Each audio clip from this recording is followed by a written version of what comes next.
কি যে গরম এখন ইন্ডিয়াতে, মানে আজকে 43 ডিগ্রি আমাদের এখানে দেখাচ্ছে রুরকিতে। আমার মুখ পুরো লাল হয়ে গেছে, মানে এত রোদ্দুর। আর হেলমেট পরেছিলাম, সাথে সানগ্লাস, দাগ হয়ে গেছে এখানে পুরো। ভীষণ গরম, ভীষণ গরম। আর কিছু জিনিস উইকেন্ডে না করলেই নয়, যেমন টুকটাক বাজারঘাটগুলো থাকে।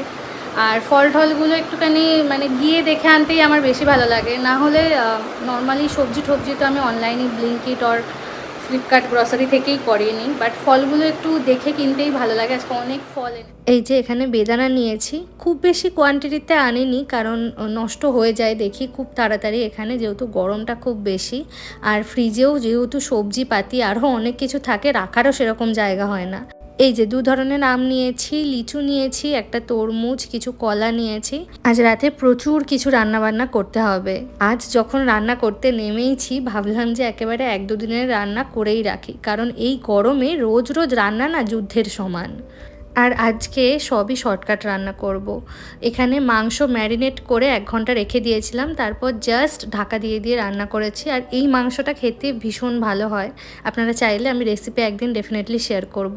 তবে আজ যা যা রান্না করছি কোনোটাই ডিনারের জন্য নয়। ডিনারে আজকে বানিয়েছিলাম বার্গার, অনেক দিন ধরে খেতে ইচ্ছা করছিল। আর এখানে বাইরের বার্গার একদম খেতে আমার ভালো লাগে না, তাই ভাবলাম বাড়িতেই বানিয়ে নিই।